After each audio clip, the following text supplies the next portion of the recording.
Hey everyone, welcome to This Explainer. Today we're jumping right into a fascinating breakdown of the hidden threats lurking in your home, and more importantly, how to permanently solve them. We're taking a structured step-by-step look at a massive problem that plagues homeowners in humid climates, specifically pulling from some expert insights on mold remediation down in Tampa, Florida.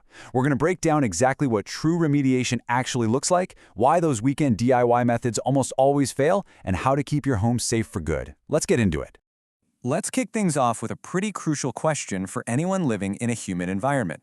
Is your HVAC system actually doing more harm than good? I know, it's a bit unsettling to think about, but the very machine designed to keep you comfortable might literally be circulating a hidden problem right under your nose.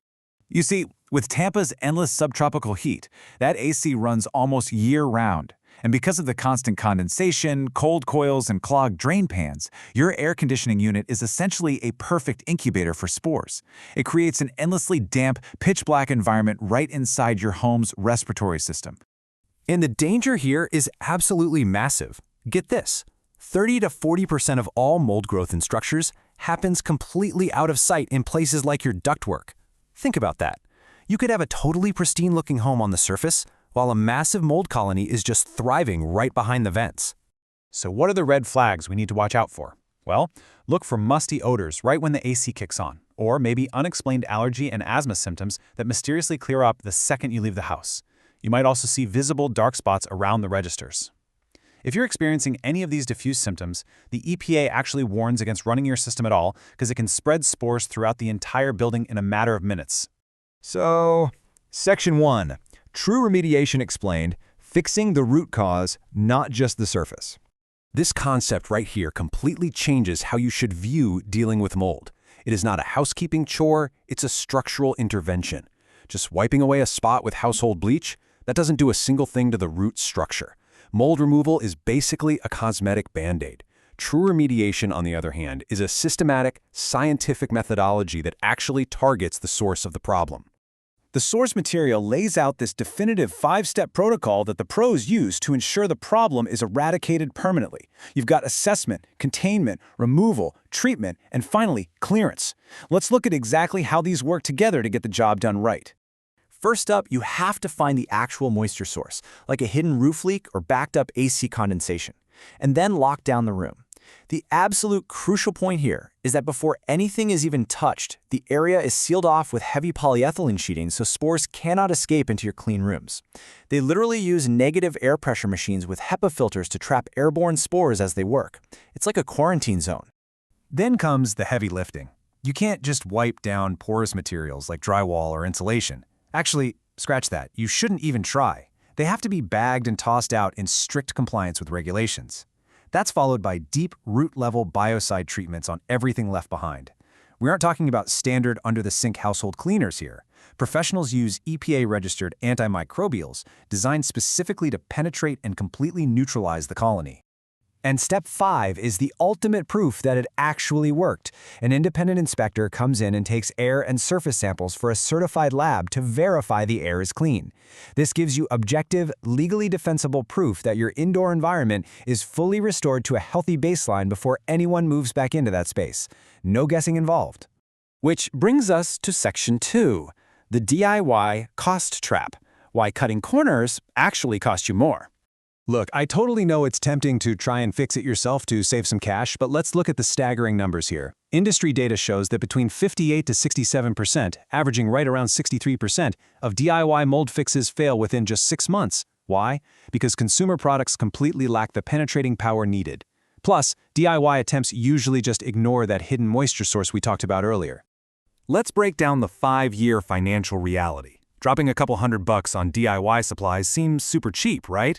Until those repeated failures compound the structural damage, costing you an extra $3,200 to $8,500 over time. Compare that to a typical professional job running $1,500 to $4,500 up front. Doing it right the first time literally saves you thousands. Now, to be totally transparent, doing it correctly does require an upfront investment. Sure, large-scale or HVAC contamination can get pricey, sometimes hitting $15,000 for massive projects, compared to maybe $1,200 for isolated spots. But comprehensive lab testing is absolutely non-negotiable for real results. That $300 to $600 for the lab test, that is exactly what separates a true professional job from someone just scrubbing a wall and hoping for the best. Moving right along to Section 3, hiring licensed professionals. Don't get scammed by unlicensed cleaners. So, if you're bringing someone in, how do you make sure you aren't paying premium prices for a crew who's just going to wipe down the walls? This checklist is your ultimate shield. Demand to see their active Florida DBPR mold remediator license. Make sure they have general liability insurance, and verify their training in IICRC S520 standards. Never, ever settle for less than an accredited lab partner and a detailed written scope of work before they even think about tearing down your walls. And you've got to pay very close attention to Florida Statute Chapter 468.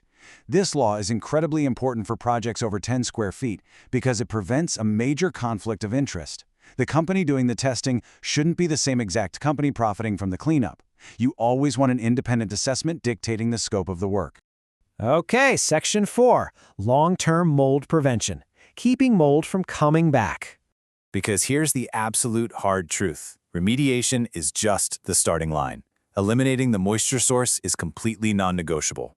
Florida's humidity certainly isn't changing anytime soon, so if you don't fix that leaking roof or that bad AC condensation, the mold will absolutely be back in a matter of weeks. You have to change the environment.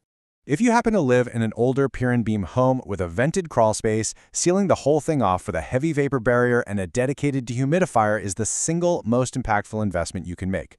Vented crawl spaces in humid climates just pull wet outside air right in. Encapsulation shuts down that moisture superhighway completely. And inside the house, this right here is the magic number you've got to remember. Keep your indoor relative humidity below 50% year-round to stop mold dead in its tracks. Seriously, go grab a cheap digital hygrometer for your bathroom and laundry room just to keep an eye on this baseline. It makes a huge difference. And hey, do not forget your HVAC system. Proactive maintenance like biannual coil cleaning, treating the drain pan, and replacing your filters quarterly with MERV 8 or higher is your very best defense against indoor humidity. Also, have a pro verify your AC isn't oversized. An oversized system actually cools the house too fast and shuts off before it has a chance to pull the humidity out of the air. It's a really common mistake. It really all boils down to this fantastic takeaway from the experts. Mold does not have to be a recurring nightmare. When you treat it like a serious structural issue rather than just a weekend housekeeping chore, you actually solve the problem for good. You've got the exact roadmap now to tackle mold safely and permanently. So what step will you take to protect your home today? Will you take control of your indoor moisture right now, or are you going to wait for the mold to make the decision for you? Thanks so much for diving into this explainer with me, and stay proactive out there.